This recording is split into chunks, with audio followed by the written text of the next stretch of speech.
আসসালামু আলাইকুম। এটিএন বাংলা সংবাদে সবাইকে স্বাগত জানাচ্ছি। আমি শামীমা আক্তার। শুরুতেই বিআরবি কেবল সংবাদ শিরোনাম। আগামী বছরের ৩০ জুনের মধ্যে নির্বাচন হবে। বিভিন্ন রাজনৈতিক দলের সাথে বৈঠকে প্রধান উপদেষ্টা। ডিসেম্বরের মধ্যেই জাতীয় নির্বাচন হবে বলে বললেন তারেক রহমান। এনবিআর পৃথকীকরণে জারি করা অধ্যাদেশ আগামী ৩১ জুলাইয়ের মধ্যে সংশোধনের আশ্বাস। চলমান কর্মবিরতি স্থগিত।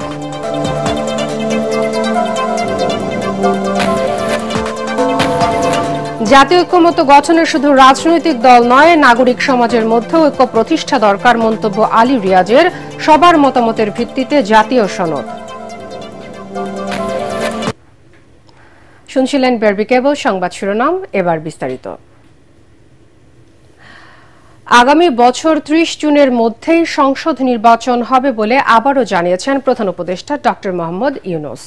প্রধান উপদেষ্টার সাথে বিভিন্ন রাজনৈতিক দলগুলোর সংলাপ শেষে ব্রিফিংয়ে এ তথ্য জানান প্রেস সচিব শফিকুল আলম।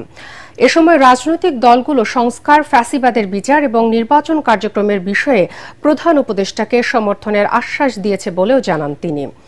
ইয়াসিন রানার রিপোর্ট।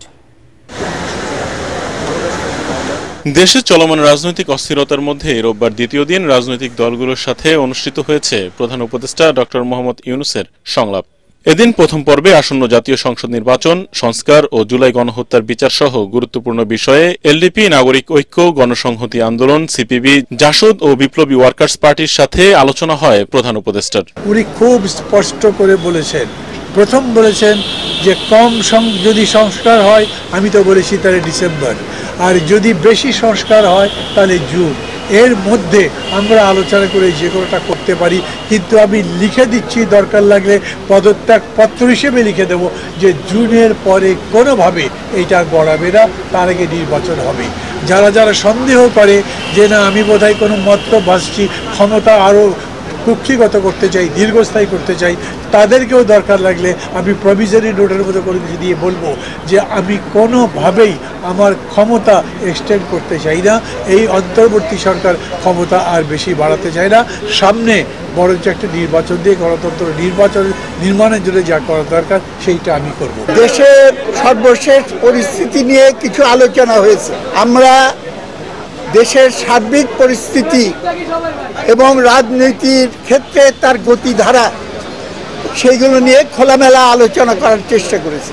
অল্প সময়ের ভেতরে আমরা এই কথা বলেছি যে পরিস্থিতির দিকে আমাদের খুব ভালো করে নজর রাখতে হবে। দেশের ভেতরে এবং বাইরে নানান রকম ষড়যন্ত্রের মাধ্যমে গণ অভ্যুত্থানের বিজয়কে নস্যাৎ করার ষড়যন্ত্র আরও পেকে উঠছে। সংস্কার, বিচার এবং নির্বাচনের যথাসম্ভব একটা দ্রুত রোডম্যাপ দেওয়ার জন্য আমরা অনেকেই সেখানে মত প্রকাশ করেছি যে এটা বেটার হয় ফেব্রুয়ারির মধ্যে যদি নির্বাচনটা করা যায়, 5 ফেব্রুয়ারির মধ্যে। বাকিটাও আমরা বলেছি যে আমরা এটার ব্যাপারে রিজিড না, ওনার জন্য যেটা সুবিধা হয়। দ্বিতীয় পর্বে গণ অধিকার পরিষদ, ইসলামী আন্দোলন, বাংলাদেশ খেলাফত মজলিস, জমিয়তে উলামায়ে ইসলাম ও খেলাফত মজলিস সহ বিভিন্ন ইসলামী সমমনা দলের পরামর্শ শোনেন প্রধান উপদেষ্টা। প্রয়োজনীয় সংস্কার যদি না হয়, এখানে পেশি শক্তি, সেখানে কালো টাকার দৌরত্ব সহ বিভিন্ন পর্যায়ে ঘাপটি মেরে যারা নাকি নির্বাচনকে প্রশ্নবিদ্ধ করবে, এই বিষয়গুলো যদি সংস্কার না হয়, সেখানে নির্বাচন তো আবার সেই বিগত দিনের ইতিহাস। জাতীয় এবং আন্তর্জাতিক পর্যায়ে সকলের কাছে গ্রহণযোগ্য একটি নির্বাচন জাতিকে তিনি উপহার দিতে চান এবং সেই নির্বাচনের জন্য তিনি তার সর্বোচ্চ যে সময়সীমা তিনি বলিষ্ঠভাবে স্পষ্ট ভাষায় আমাদের সামনে ব্যক্ত করেছেন, কমিটমেন্ট করেছেন যে 2026 সালের জুনের পরে 1 ঘন্টাও তিনি আর ক্ষমতায় অবস্থান করবেন না। নির্বাচনের যে রোডম্যাপ বা ডেটটা সরকার যেটা বলেছে ডিসেম্বর থেকে আপনার জুন, এটি একটি অস্পষ্ট সময়, কারণ এর মধ্যে রোজা আসবে, কুরবানি আসবে, ঈদ আসবে, ইজতেমা পড়বে। সেই কারণে আমরা বলেছি অন্তত প্রধান উপদেষ্টা যেন একটা সুনির্দিষ্ট মাসের কথা বলেন। পরে ব্রিফিংয়ে প্রধান উপদেষ্টার সাথে সংলাপে রাজনৈতিক দলগুলোর আলোচনা নিয়ে কথা বলেন তার প্রেস সচিব শফিকুল আলম। তিনি জানান 2026 সালের 30 জুনের পর একদিনও দায়িত্বে থাকবে না অন্তর্বর্তী সরকার। মিটিং এর মূল যে থিমটা ছিল যে এই পার্টিগুলো আসলেন, পার্টির যে লিডাররা তারা স্যারকে, প্রফেসর ইউনূসকে সমর্থন জানিয়েছেন, তার রিফর্ম, তার বিচার, এবং আমরা যে রিফর্ম করছি, আমরা যে বিচারের কার্যক্রম শুরু করেছি এবং আমরা যে নির্বাচনের জন্য যে কাজ করছি সেইটার জন্য তারা তাদের সম্পূর্ণ সমর্থন জানিয়েছে। ইলেকশনটা 30শে জুনের মধ্যে হবে উনি আবারও জানিয়েছেন এবং এতে সবাই সন্তোষ প্রকাশ করেছেন। প্রেস সচিব জানান, যতদিন ক্ষমতায় আছেন ততদিন দেশের কোনো ক্ষতি হতে দেবেন না বলে রাজনৈতিক দলগুলোকে আশ্বস্ত করেছেন প্রধান উপদেষ্টা। ইয়াসিন রানা, এটিএন বাংলা, ঢাকা। ডিসেম্বরের মধ্যে জাতীয় নির্বাচন হতে হবে বলে জানিয়েছেন বিএনপির ভারপ্রাপ্ত চেয়ারম্যান তারেক রহমান। এনপিপির প্রতিষ্ঠা বার্ষিকীর অনুষ্ঠানে তিনি বলেন, জাতীয় নির্বাচন অনুষ্ঠানের লক্ষ্যে প্রয়োজনীয় সংস্কারের জন্য বিএনপি সহ রাজপথে আন্দোলনকারী দলগুলোর সর্বাত্মক সমর্থন থাকবে। তিনি বলেন, অন্তর্বর্তী সরকার জনগণের কাছে জবাবদিহিমূলক সরকার নয়। জবাবদিহিতা না থাকলে সরকার নিজের অজান্তেই স্বৈরাচার হয়ে ওঠে। তারেক রহমান আরও বলেন, জনগণের দাবি মানতে হবে, এ নিয়ে মান অভিমানের কোনো সুযোগ নেই। কামরুজ্জামান রাজীবের রিপোর্ট। 18তম প্রতিষ্ঠা বার্ষিকী উপলক্ষে রাজধানীর ডিপ্লোমা ইঞ্জিনিয়ার্স ইনস্টিটিউট মিলনায়তনে আলোচনা সভার আয়োজন করে ন্যাশনাল পিপলস পার্টি এনপিপি। এতে ফ্যাসিবাদ বিরোধী আন্দোলনের সমমনা রাজনৈতিক দলের শীর্ষ নেতারা দাবি করেন, বর্তমান সংকটের জন্য অন্তর্বর্তী সরকারই দায়ী, তাদেরই এ সংকট নিরসন করতে হবে। অনুষ্ঠানে লন্ডন থেকে ভার্চুয়ালি যুক্ত হন বিএনপির ভারপ্রাপ্ত চেয়ারম্যান তারেক রহমান।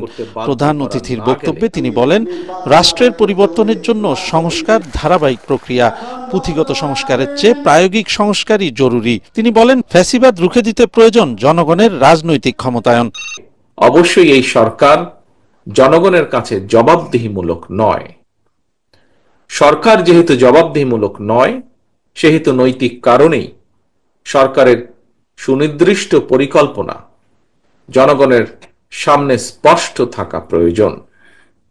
জনগণকে অন্ধকারে রেখে, রাজনৈতিক দলকে বা দলগুলোকে অনিশ্চয়তায় রেখে শেষ পর্যন্ত কোনো পরিকল্পনায় কার্যকর এবং টেকসই হয় না, হবেও না। সরকার অবশ্যই জনগণের কথা শুনতে, জনগণের ন্যায্য দাবি মানতে বাধ্য। এখানে সরকারের মান অভিমান কিংবা রাগ বিরাগের কিন্তু কোনো সুযোগ নেই। তারেক রহমান আরো বলেন, মতপার্থক্য থাকলেও স্বৈরাচারের উত্থান মোকাবেলায় সবাই ঐক্যবদ্ধ।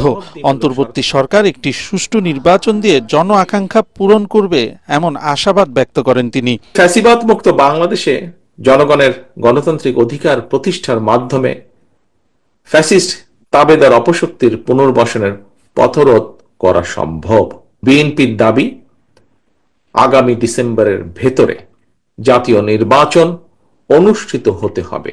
প্রয়োজনীয় সংস্কারের জন্য অন্তর্বর্তীকালীন সরকারের প্রতি বিএনপি সহ আমরা যারা একসঙ্গে রাজপথে আন্দোলন করেছি, আমাদের সর্বাত্মক সমর্থন অব্যাহত রেখেছি। অন্তর্বর্তীকালীন সরকার প্রধানের নেতৃত্বে জনগণ অবিলম্বে দেশের ইতিহাসের সবচেয়ে অবাধ, নিরপেক্ষ একটি জাতীয় নির্বাচন দেখতে পাবে। তারেক রহমান বলেন, সব সংকট সমাধান করা অনির্বাচিত সরকারের পক্ষে সম্ভব নয়। সংকট সমাধানে প্রয়োজন জনগণের ভোটে নির্বাচিত সরকার। কামরুজ্জামান রাজীব, এটিএন বাংলা, ঢাকা। দাবি পূরণের আশ্বাসে কর্মবিরতি স্থগিত করেছে এনবিআর সংস্কার ঐক্য পরিষদ। রাতে সরকারের উচ্চ পর্যায়ের সঙ্গে দীর্ঘ আলোচনার পর এ সিদ্ধান্ত জানায় কর্মচারীদের এই সংগঠনটি। আলোচনায় সরকারের পক্ষ থেকে জাতীয় রাজস্ব বোর্ড বিলুপ্তির অধ্যাদেশটি সংশোধনের আশ্বাস দেওয়া হয়। জানানো হয়, আগামী 31 জুলাইয়ের মধ্যে অধ্যাদেশটি সংশোধন করে এনবিআরকে অর্থ মন্ত্রণালয়ের অধীনে একটি স্বতন্ত্র এবং বিশেষায়িত বিভাগে রূপান্তর করা হবে। এদিকে জাতীয় রাজস্ব ঐক্য পরিষদের নেতারা জানিয়েছেন, সরকারের লিখিত আশ্বাস ও আলোচনার অগ্রগতির ভিত্তিতে কর্মবিরতি কর্মসূচি স্থগিত করা হয়েছে। একই সঙ্গে অংশীজনদের সম্মতিতে একটি টেকসই কাঠামো গঠনের প্রত্যাশাও ব্যক্ত করেছেন তারা। অন্তর্বর্তী সরকার তত্ত্বাবধায়ক সরকার নয় যে শুধু নির্বাচন দিয়ে চলে যাবে এমন মন্তব্য করেছেন প্রধান উপদেষ্টার প্রেস সচিব শফিকুল আলম। অন্য সরকারের চেয়ে বেশি ম্যান্ডেট আছে অন্তর্বর্তীকালীন সরকারের। রাজধানীতে capital market journalist forum CMJF টকে তিনি এসব কথা বলেন। নির্বাচন নিয়ে সরকার বিদেশি কোনো চাপে নেই জানিয়ে প্রেস সচিব বলেন, যথাসময়ে আওয়ামী লীগের বিচার, সংস্কার ও নির্বাচন হবে।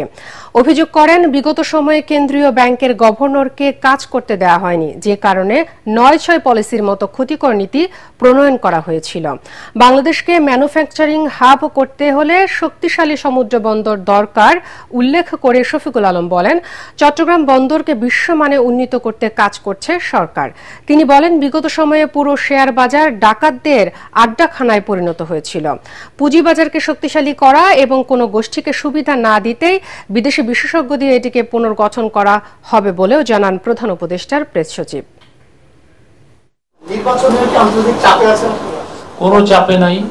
আপনারা ইউরোপিয়ান ইউনিয়নের অ্যাম্বাসেডর কিছুদিন আগে যে বক্তব্য দিয়েছে দেখেছেন তো। আর ইউরোপিয়ান ইউনিয়ন হচ্ছে আমাদের লার্জেস্ট ইম্পোর্টার। ইলেকশন নিয়েও ধোঁয়াশার কিছু নাই।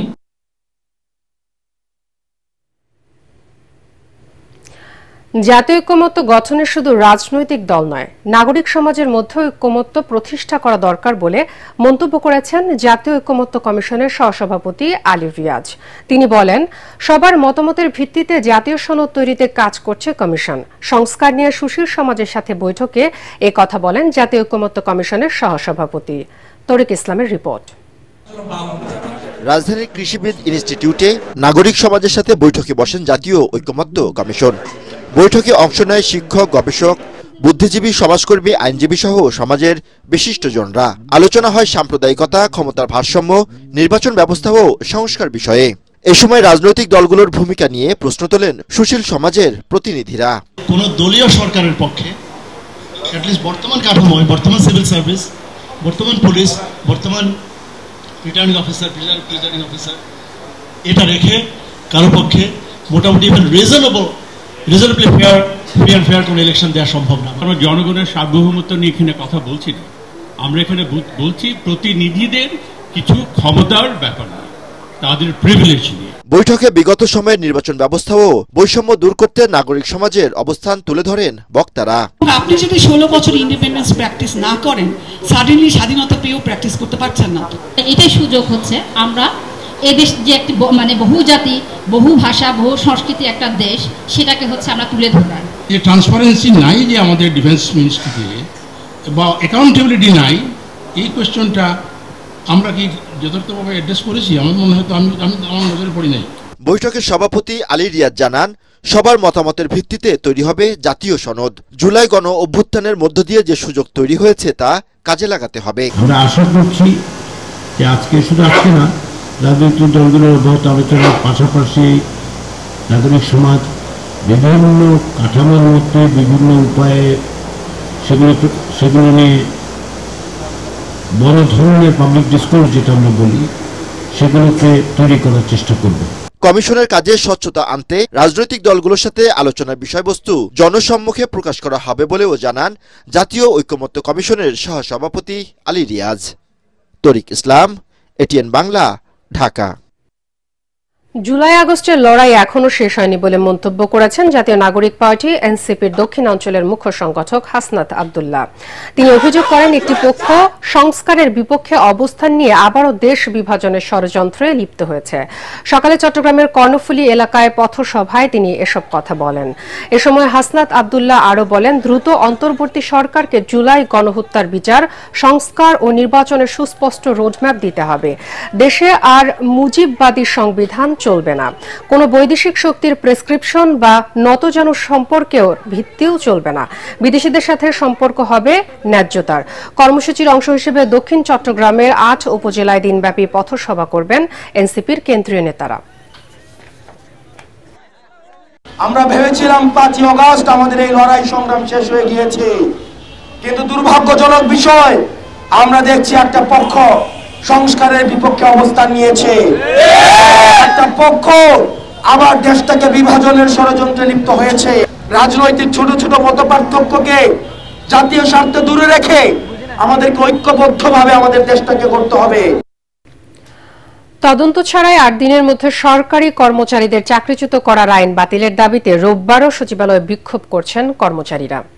আন্দোলনকারীরা বলেছেন এতে কর্মকর্তাদের অন্যায়ের শিকার হবেন তারা। হয়রানির আশঙ্কা করছেন নারী কর্মীরাও।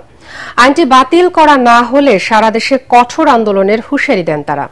মাহবুব কবির চপলের আরও একটি রিপোর্ট। প্রশাসনের প্রাণকেন্দ্র সচিবালয়ে দাপ্তরিক কাজ রেখে দ্বিতীয় দিনের মতো আন্দোলনে নামেন কর্মীরা। পরে কিছুক্ষণের জন্য প্রধান গেট বন্ধ করে দেন তারা। গত বৃহস্পতিবার সরকারি চাকরি আইনের সংশোধনের খসড়ার অনুমোদন দেয় উপদেষ্টা পরিষদ, যেখানে 1979 সালে সামরিক শাসনের সময় জারি করা আইনের বেশ কয়েকটি ধারা যুক্ত করা হয়েছে। এতে বলা হয়েছে, কোনো সরকারি কর্মচারী বিশৃঙ্খলা করলে, কর্মস্থলে অনুপস্থিত থাকলে, সভা সমাবেশ করলে কিংবা অন্য কাউকে দায়িত্ব পালনে বাধা দিলে তাকে কারণ দর্শানোর নোটিশ দেওয়া হবে। জবাব সন্তোষজনক না হলে 8 দিনের মধ্যে তদন্ত ছাড়াই চাকরিচ্যুত করা যাবে। এমনকি তারা আদালতে আপিলও করতে পারবেন না, যাকে কালো আইন বলছেন কর্মচারীরা। এই আইনটা করা হলে আমরা গণপ্রজাতন্ত্রের সেবক না হয়ে আমরা অফিসার, যারা ক্যাডার আছে ক্যাডার অফিসারদের সেবক হয়ে যাব। এই আইনের মাধ্যমে আমরা দাসত্বে পরিণত হব। নারী সহকর্মীরাই সবচেয়ে বেশি ক্ষতিগ্রস্ত হবে। জানা গেছে 5 আগস্টের পর সরকারি অনেক কর্মকর্তা কর্মচারী আত্মগোপনে চলে গেছেন। আবার এমন অনেকেই আছেন যাদের চাকরির বয়স 25 বছর না হয় বাধ্যতামূলক অবসরে পাঠানো যাচ্ছে না। তাদের জন্যই এই আইন করছে সরকার।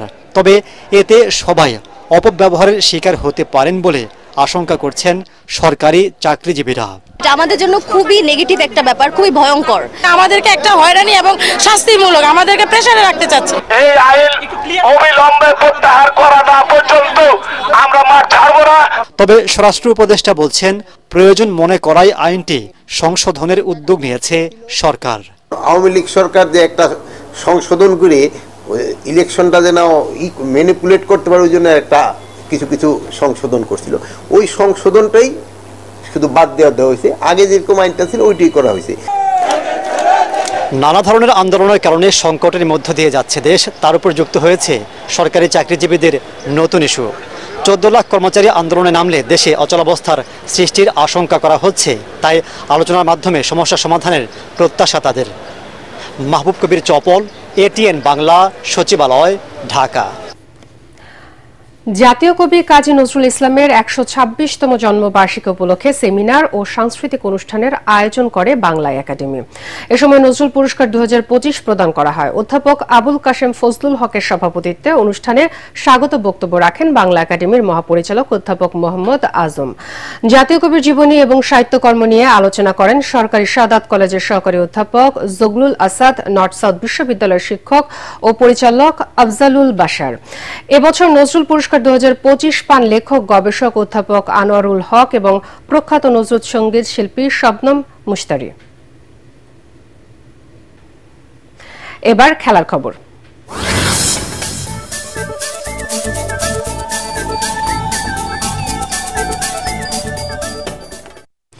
পাকিস্তানের বিপক্ষে 3 ম্যাচে টি20 সিরিজ খেলতে সে দেশে পৌঁছেছে বাংলাদেশ দলের প্রথম বহর। ক্রিকেটারদের মধ্যে আছেন হাসান মাহমুদ, তানফির ইসলাম, পারভেজ হোসেন ইমন এবং তানজিম হাসান সাকিব সহ সাপোর্ট স্টাফরা। বাকিরা পাকিস্তানে যাবেন সোমবার। সব খেলোয়াড়ই 26 মে ভোরের মধ্যে লাহোরে পৌঁছাবেন। অন্যদিকে আইপিএলে খেলতে যাওয়া মুস্তাফিজুর রহমান ভারত থেকে সরাসরি পাকিস্তানের বিমান ধরবেন। বুধবার প্রথম টি20তে স্বাগতিক পাকিস্তানের মুখোমুখি হবে টাইগাররা। 30 মে দ্বিতীয় আর 1 মে তৃতীয় টি20। সবগুলো ম্যাচই হবে লাহোরের গাদ্দাফি স্টেডিয়ামে। সোমবার থেকে শুরু হবে কোটি টাকা পুরস্কারের বিজে মাসুল শো। বাংলাদেশের বডি বিল্ডিং ও ফিটনেস চ্যাম্পিয়নশিপের ইতিহাসে এটি সবচেয়ে বড় বাজেটের প্রতিযোগিতা। এ উপলক্ষে রাজধানীর বসুন্ধরা আন্তর্জাতিক কনভেনশন সেন্টারে সংবাদ সম্মেলনে আয়োজক কর্মকর্তারা জানান, 4 বিভাগে 13টি ইভেন্ট, দেশি বিদেশি 1,500 বডি বিল্ডার অংশ নেবেন। সবচেয়ে সেরা শরীর গঠনবিদ পুরস্কার হিসেবে পাবেন একটি 1500 সিসির গাড়ি। সংবাদ সম্মেলনে উপস্থিত ছিলেন অর্গানাইজিং কমিউনিটির সদস্য Nazrul Islam Khan Naim, Nazmus Sakib, Rakibul Islam Prince, William Ricky, Ruslan, Sikandar Bappi এবং বডি বিল্ডিং ফেডারেশনের সাধারণ সম্পাদক ডাক্তার কামরুজ্জামান।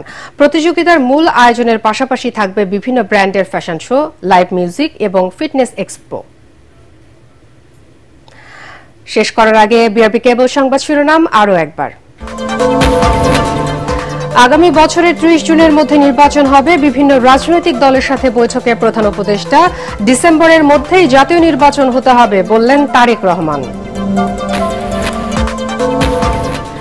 এনবিআর পৃথকীকরণে জারি করা অধ্যাদেশ আগামী ৩১ জুলাইয়ের মধ্যে সংশোধনের আশ্বাস। চলমান কর্মবিরতি স্থগিত।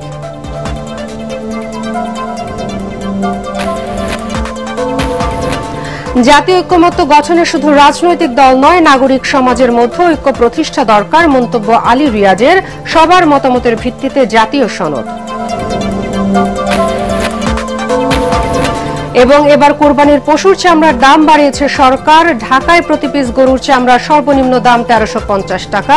ঈদের ১০ দিন ঢাকায় ঢুকতে পারবে না বাইরের চামড়া।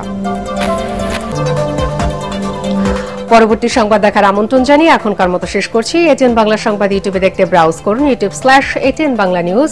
এতক্ষণ সাথে থাকার জন্য ধন্যবাদ সবাইকে।